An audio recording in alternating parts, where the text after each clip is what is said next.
Noelia, todo el mundo conoce a Noelia, yo hace muchos ya que la conozco. Es una persona súper honesta, es una persona que es muy generosa, veréis que siempre enseña lo que sabe, nunca esconde nada. Y la verdad fue la primera, una vez cuando pensé, bueno, vamos a poner, ¿a quién traemos españoles como técnico? Pues fue ella una de las primeras personas que yo pensé. Nada, para mí es un placer que Noelia esté aquí, es un placer que inaugures tú, Noelia, ¿sí? Que una mujer ponga la primera corona del día y nada, todos tuyos. Hola, Gus. Muy bien, muchas gracias por tus palabras. Muchas gracias también por esta invitación a formar parte de este evento que para mí es increíble. 12 horas o más de compartir conocimientos con nuestros compañeros y sobre todo, bueno, pues apoyando esta causa de Yo me corono, que es aportar un granito de arena y me pongo la corona, yo también.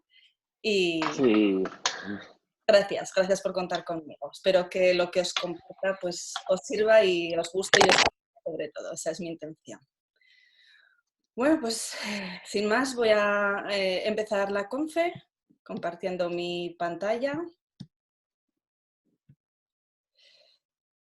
Yo lo que he querido compartir con vosotros ahora mismo es un proceso por el que estoy pasando, que es el volver a conocer a una cerámica, ¿no? El conocer todas sus masas, el evaluarlo, y este es el momento publicidad, lo siento. Vita ha sacado la nueva cerámica para de silicato, se llama Lumex, estuve ayudando en el proceso de testarla.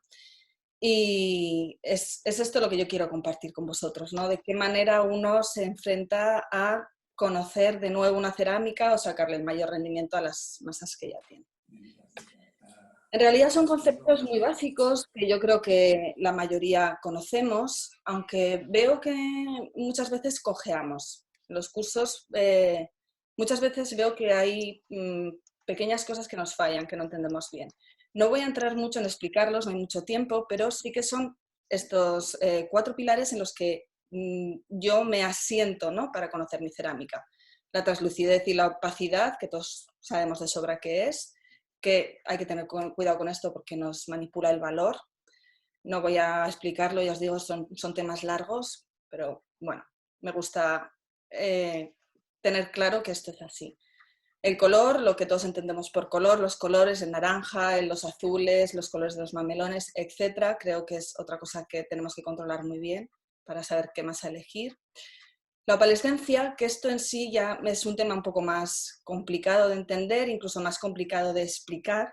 Espero que, bueno, de la forma que voy a intentar explicaroslo, pues os sirva y os ayude, os quede claro. Y por último, la fluorescencia. La fluorescencia es algo que nosotros a simple vista no vemos cuando trabajamos, pero el diente la tiene, está ahí. Y creo que por ello es bueno el entenderla y el saber manejarla. Una vez que tenemos nuestra cerámica estudiada, os explicaré de qué maneras lo hago yo, es lo que quiero compartiros. Otra de las cosas que tenemos que controlar muy bien es el espesor de las masas. Parece muy obvio, pero es que veo que es el error constante, ¿no? El no manejar bien los espesores hace que nuestro color no salga como queremos. Uy. Vamos a tener el primer fallo técnico. Un segundo, no me hace caso la computadora. Voy a dejarlo compartir un momento. Y le vuelvo a dar.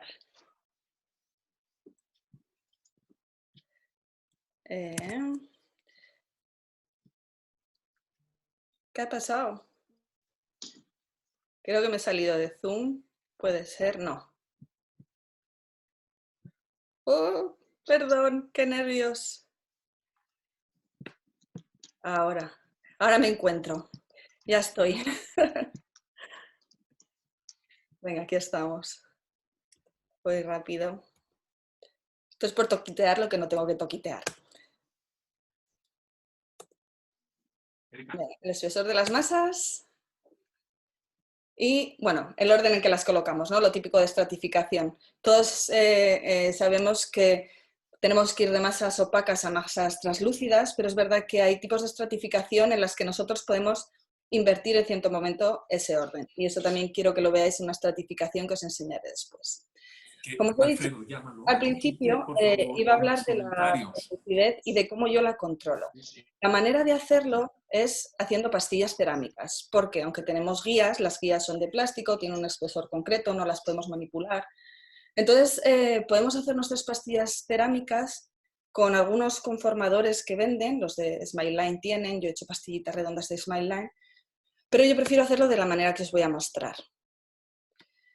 Lo que hago es coger una pasta refractaria, la unto así como si fuera mantequilla en la peana, cojo mi espátula, le echo un poquito de aceite separador, porque así todo es más fácil, hago mi masa, la vibro un poco, la seco y la coloco. ¿Por qué elijo hacerla así? Porque de este modo yo tengo pastillas que son de cerámica, son mucho más largas, yo puedo ponerles el nombre y además puedo manipular sus espesores. Luego yo puedo hacer un degradado a lo largo de la pastilla y así conocer al 100% la translucidez o la opacidad, según qué pastilla estemos haciendo, en espesores muy finos. Y como veis en la imagen de abajo, así es como saldría una vez cocida. Lo único que tenéis que tener en cuenta a la hora de hacer estas pastillas es que tenéis que subir la temperatura entre 15 y 20 grados más, ya que la peana y el refractario absorben calor. Es un buen truco para manejar mucho vuestra cerámica en la mano, poder repasarla, tocarla. Lo siguiente que hemos hablado es del color. Seguimos teniendo las guías para conocer nuestros colores, pero yo uso este pequeño truco que voy a compartir con vosotros cuando tengo dudas durante mi proceso del trabajo o incluso cuando he hecho mezclas y en vez de cocer esa mezcla para comprobar si estoy teniendo el resultado que quiero, lo que uso es este líquido. Este líquido lo descubrió Sasha Hain, que se podía usar para el tema odontológico, y la verdad es que yo le he sacado más partido, más rendimiento de lo que me esperaba, ¿no? En un primer momento. Aquí he colocado 3 masas que son muy parecidas, los 3 opales que tiene Lumex, y en un momento dado, cuando trabajamos en 2 cocciones y tenemos dudas de qué esmalte usar encima, podemos hacer este pequeño truco, simplemente una herramienta para poder visualizar, ya que este líquido nos deja ver un poco cómo sería la cerámica una vez cocida.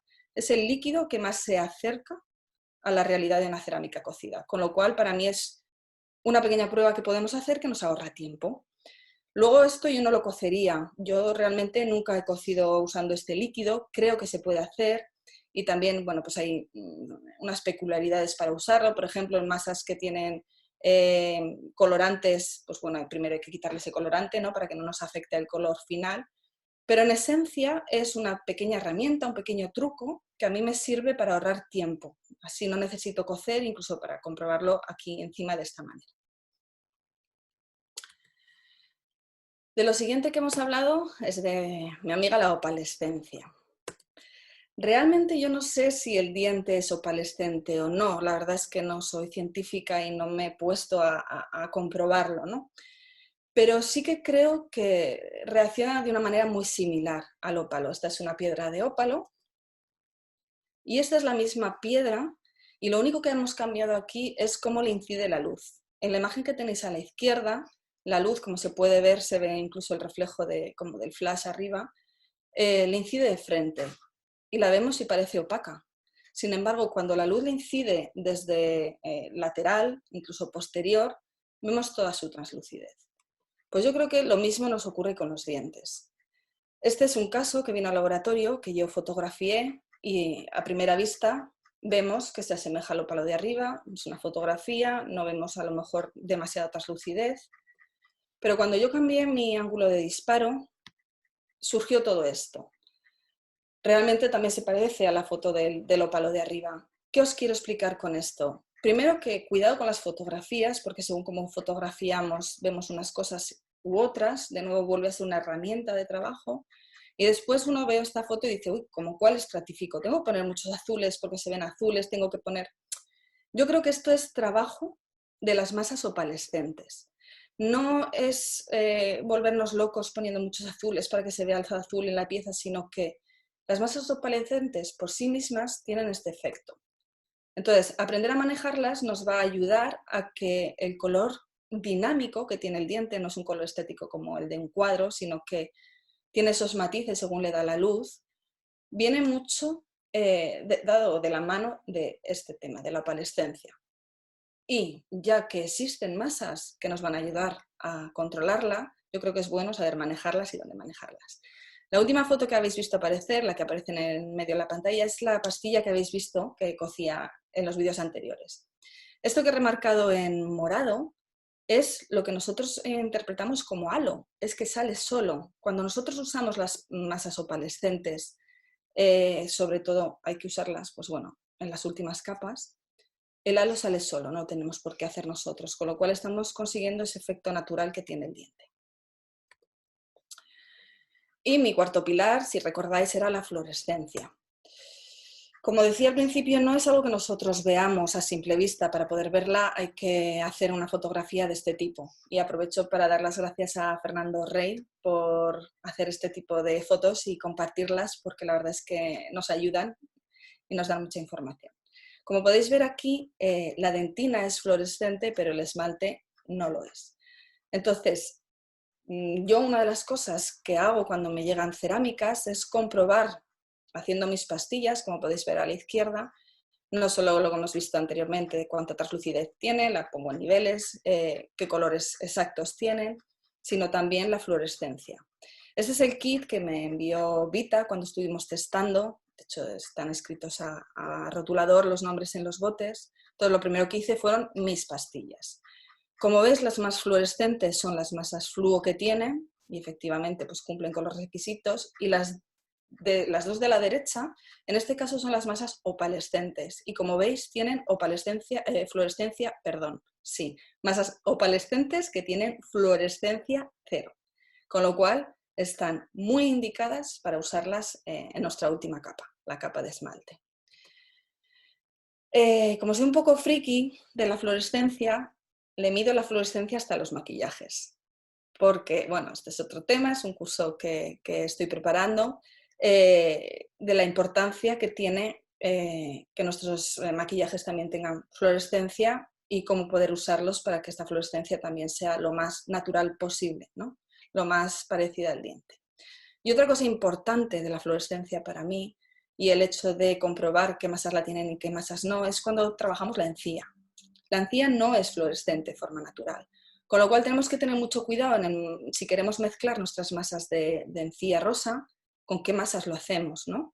Entonces, tratar de evitar las masas fluorescentes.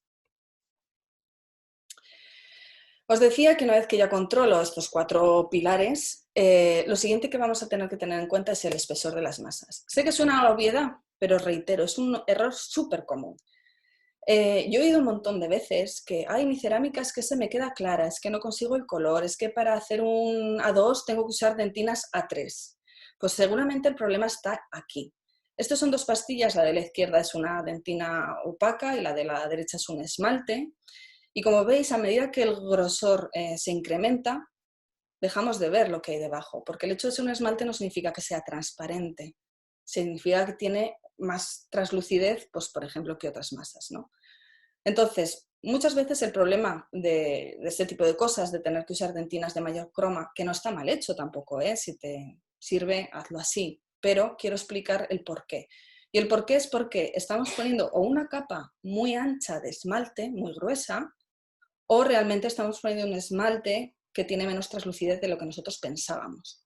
De ahí la importancia de conocer las masas para ver qué otras masas tenemos de alternativa o con qué mezclar nuestros esmaltes para conseguir el resultado que queremos en los espesores que nosotros queremos usar.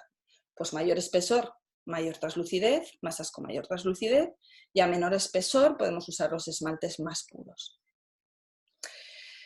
Esta es una foto de Renato Ferreira. Yo le sigo, soy tu follower, Renato, me encantan.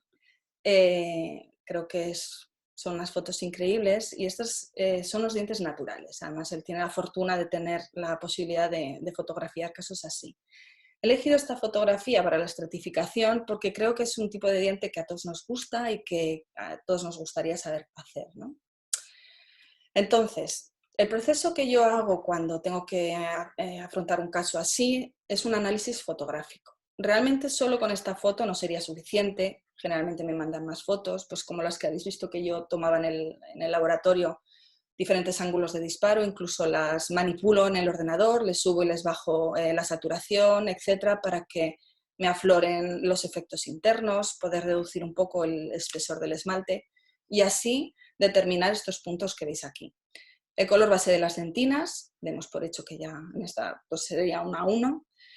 Si le voy a poner mamelones, qué mamelones, los incisales que quiero usar en un caso así, viendo la translucidez que tiene, en qué orden voy a colocar mis masas, ¿vale? Cómo voy a hacer la estratificación, qué espesor le voy a dar a cada una. Y después en cuántas cocciones haría un trabajo de este tipo. Generalmente en un trabajo en el que se ven tan bien los mamelones, yo suelo hacer 2 cocciones. Ahora os voy a poner un pequeño vídeo de una estratificación virtual, no he podido hacerla en el laboratorio, y aquí a la izquierda os dejo un poco la lista de masas que yo pondría y en el orden que las pondría de Lumex. Realmente tiene unos nombres muy universales y creo que os puede servir para vuestra cerámica también. Lo que he hecho ha sido una foto de un diente transversal y sobre ella haré la estratificación. Imaginemos que esa es la cofia y que esta es una cofia de circonio y que vamos a hacer la estratificación vestibular. Os he puesto aquí debajo efecto sándwich porque, como os comentaba, no siempre es necesario que los esmaltes estén en la última capa. Cuando yo tengo casos así, que son carillas o son circonios que la cara palatina ya tiene forma final, lo primero que hago es como un pequeño muro de esmalte. En este caso elegiría el esmalte light.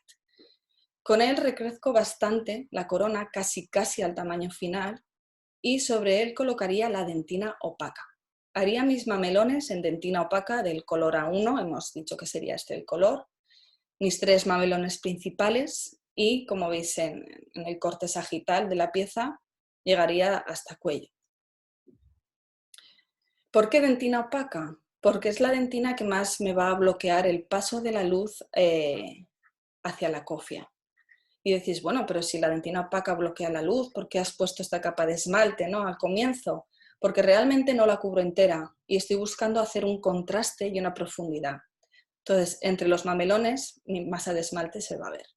Lo siguiente que estoy colocando son lo que podríamos llamar mamelones secundarios, pequeños detalles de mamelones, porque si nos fijamos arriba en la fotografía de la izquierda, se ven algunas líneas de mamelón un poquito más marcadas, que tienen como más color, pues las haríamos de esta manera, con unas líneas finitas de masa de mamelón. Se pueden usar otras masas, podemos seguir usando dentinas opacas de otro color, pues si esto es una 1, podemos usar una dentina opaca quizá de una 2, una 3, y darle esos pequeños contrastes de color, ¿no?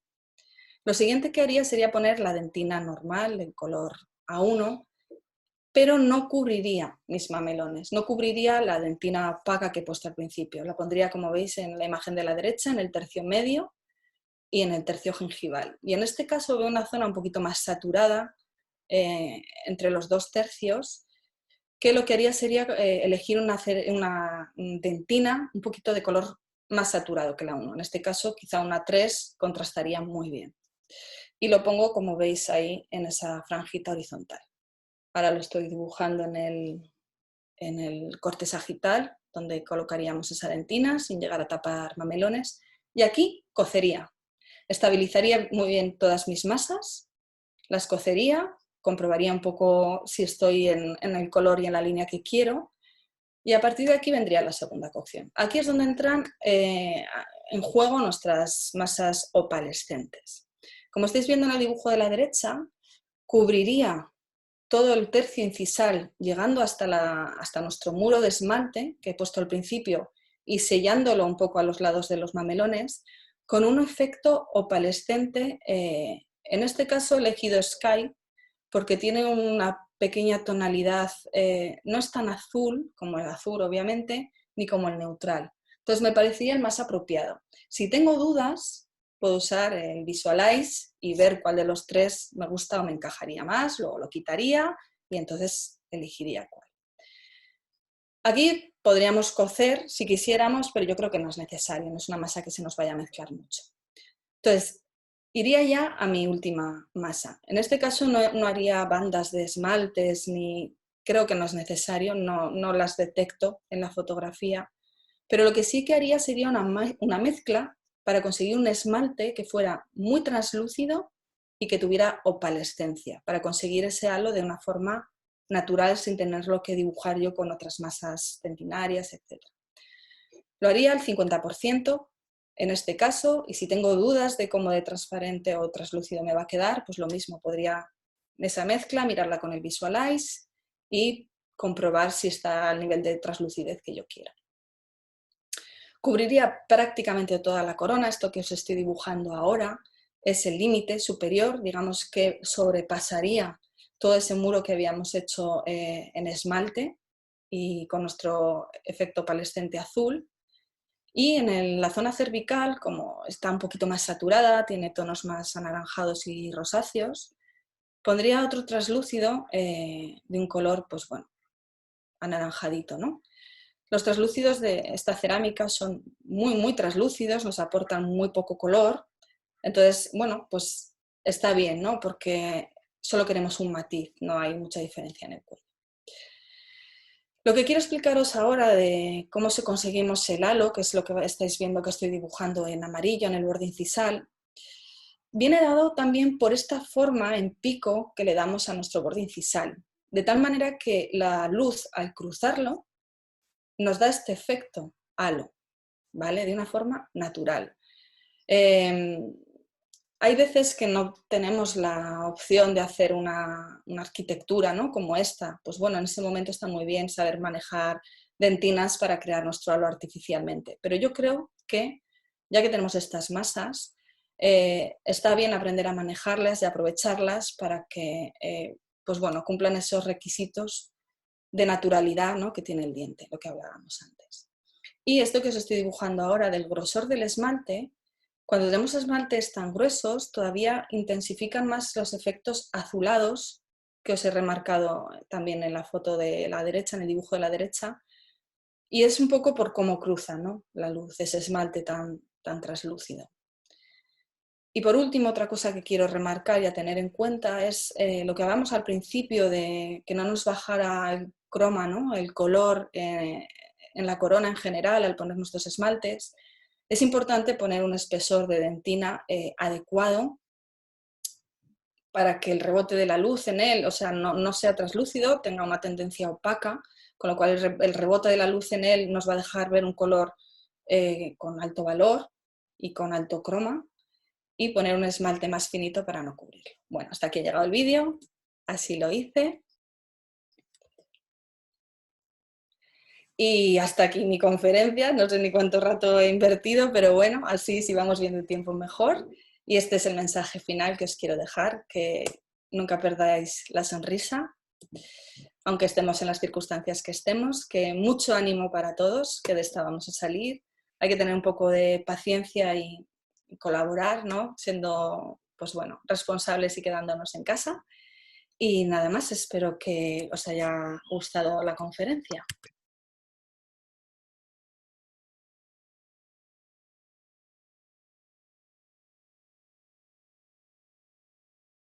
Cuéntanos, por favor, ¿cómo se te ocurrió la idea de la fresadora manual? Yo ya la he escuchado, a mí me fascina Ah, la sí, sí, sí, historia. eso. Sí, sí, ese era bonito porque me recuerdo en ese periodo, mayo hace en el 2002, me parece, o 2003 o algo así,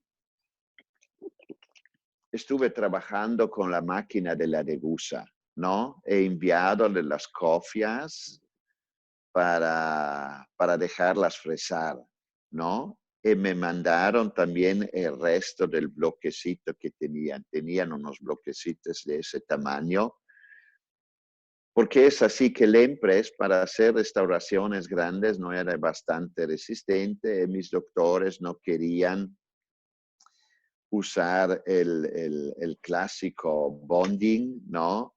Y querían hacer una cementación normal. Y la Zirconia tenía esa oportunidad para poder hacer una cementación normal, ¿no? Y en esa temporada había o el 3M o había el Degussa. He tenido un amigo que trabajaba en la Degussa y él me ha dicho de probar y después le he mandado unos trabajos. Mis dentistas todos eran muy escépticos porque son buenos dentistas, pero muy conservadores. Y después él me ha mandado las cofias sintetizadas. Esas cofias no ajustaban por nada. Y tuve que trabajar horas hasta que logré obtener un buen ajuste. Y después viendo ahí ese material blando, la circonia cruda, la estuve trabajando un poquito con la fresa. En ese momento me vino en mente, ese es como yeso, ese en teoría se podría también fresar manualmente, ¿no? Y dije, se debo de ajustar la cofia sintetizada sobre el muñón, ¿por qué no intento de sacar una cofia de ese bloque crudo? ¿No? Bien chistoso. Ya, Y así, la verdad que sí. unas cascadas de ideas. Al final me salió esa idea que se podría hacer una fresadora que copia una cofia, ¿ok? Que hemos hecho de metal. Y esa cofia de metal después se podría copiar. Y hace muchísimos años atrás, cuando estuve muy joven, un amigo me ha platicado que aquí la gente que hace esas esculturas tienen unas máquinas que hacen de un objeto grande las formas chiquititas. Ese me quedó en mi memoria. Y después me he recordado que existe esa transformación del grande al chico que debería de ser también al revés. Y después en esa temporada exactamente me fui a México. Y después a México fui a visitar unos amigos de mi esposa y nos estuvimos ahí a Guanajuato. Y ahí había una exposición en la calle, ¿no? De pinturas. Y después me acerqué a esas pinturas viendo cómo están hechas y me dije, oh, ese lo puedo hacer también yo, ¿no? Así dije a Araceli, ¿sabes qué?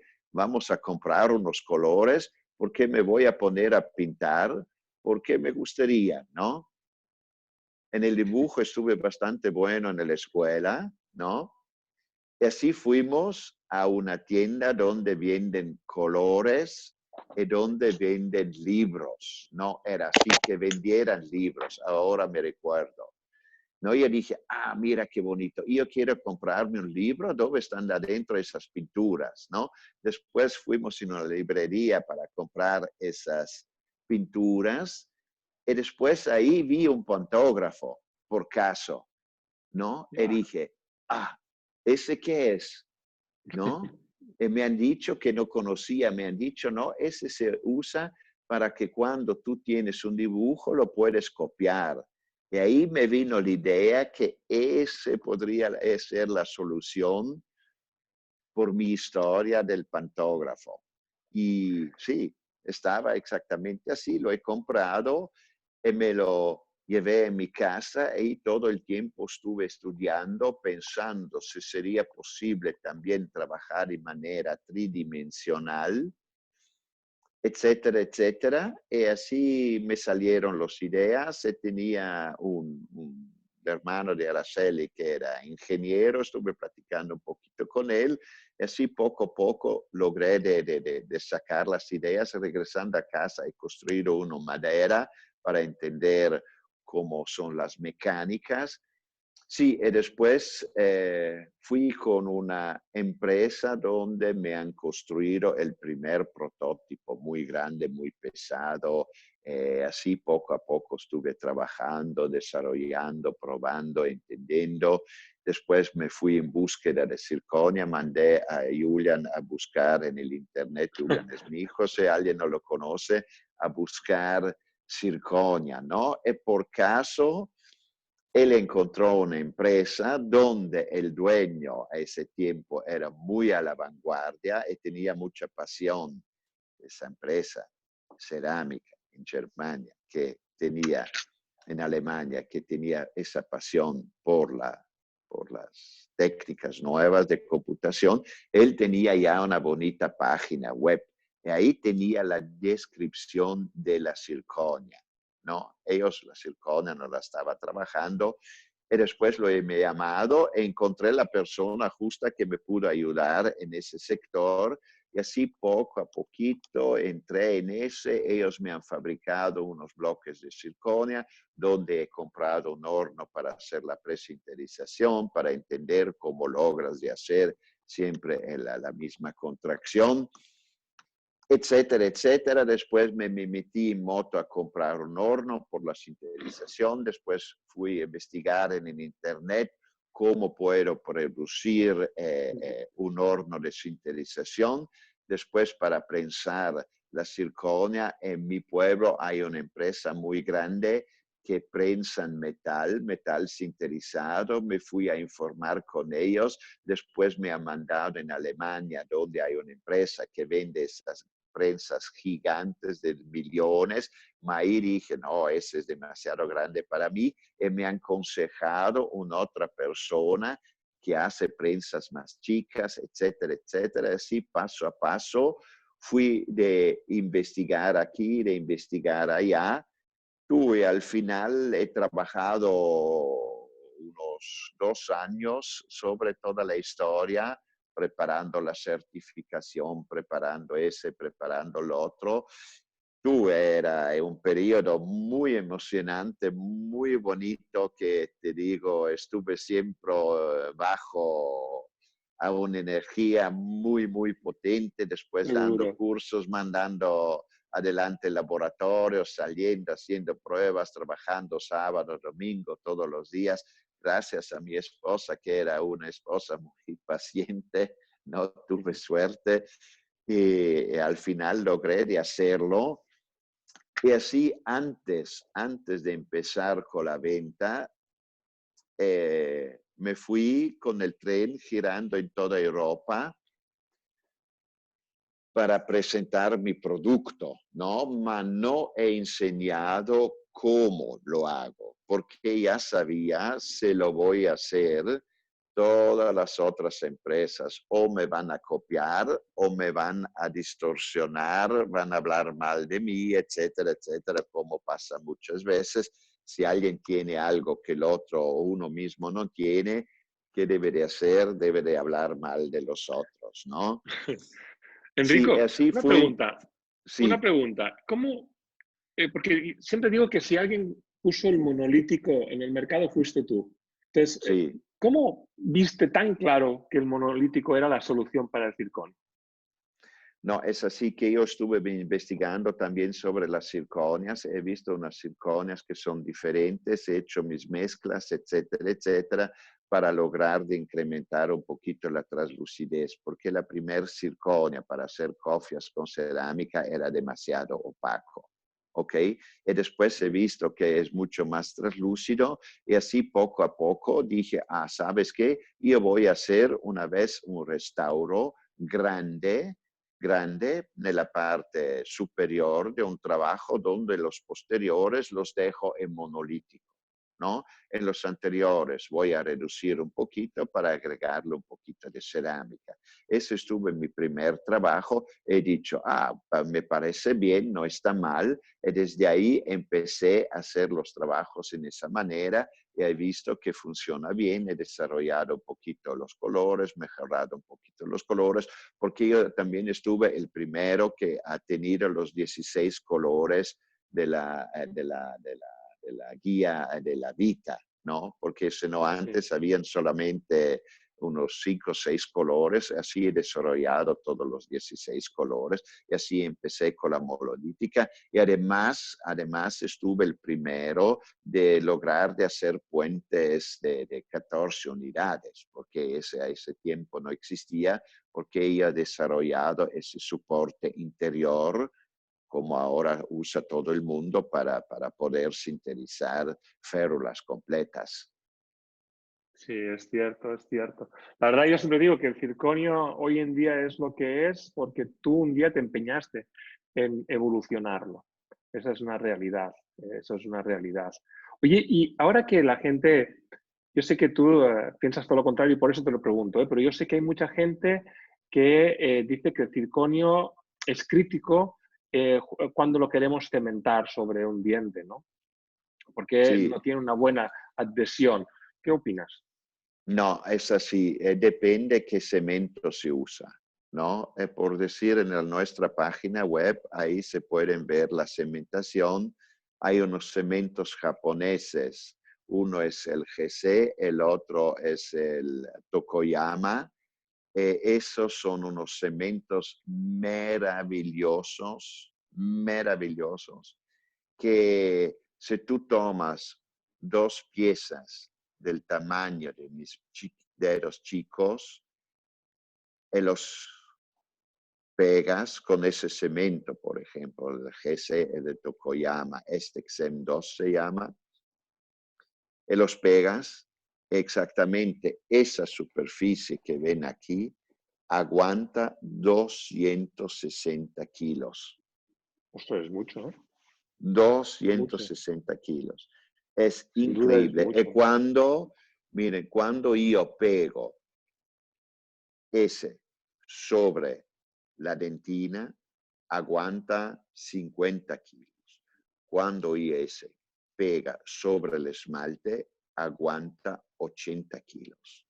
Porque el pegamento sobre la circonia es de 260.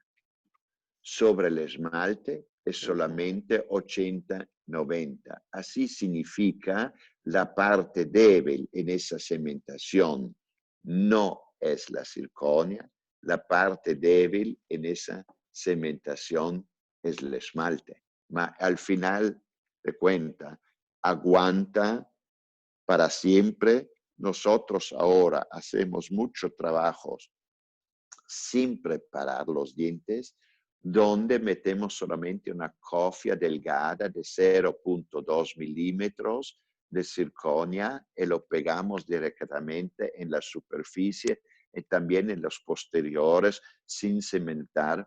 Funciona de maravilla y, por ejemplo, también en los caninos, si algunas veces en la lateralidad consumiste la punta del canino, y ahí pegamos unos 3-4 milímetros cuadrados circonia con ese cemento sobre el esmalte y aguanta. Es increíble lo que se logra de hacer. Y por eso en los posteriores deberíamos también usar esos cementos para asegurar que las restauraciones queden perfectamente en posición, porque los cementos clásicos que usamos no son ideales por esos restauros. Y además, lo que deberíamos decir es el siguiente: para la circonia, si la impresión está bien hecha, las preparaciones a filo de cuchillo serían mejores porque tengo mucho más superficie friccionante, ¿ok? Y en la zona cervical lo puedo hacer muy, muy delgado, hasta 0,1 milímetro, donde no tengo sobrecontorneamiento. Funciona de maravilla. Ese para mí va a Enrico, ser el futuro. Enrico, la última pregunta y muy breve, por favor, porque tenemos 3 minutos. ¿Qué opinas de las impresoras? No, las impresoras son muy cómodas para hacer los modelos, pero las impresoras no tienen precisión, porque tienen la contracción de la resina y así si quiero trabajar de manera precisa no va a funcionar. Así solamente el fresado es preciso, porque el fresado fresa de un bloque sólido donde si la fresadora trabaja bien, ahora muchas fresadoras trabajan bien, tú vas a tener una buena precisión. ¿Y tú crees que en el futuro las impresoras tendrán su lugar? Sí, sí, sí, para hacer los modelos se trabajan con los escáneres intraorales, las impresoras van a tener su lugar. Ahora hay muchísimas impresoras en el mercado que cuestan muy poco para los modelos, para trabajar o continuar de trabajar las restauraciones que hemos hecho, las cofias, etcétera, etcétera. La impresora seguramente funciona muy bien.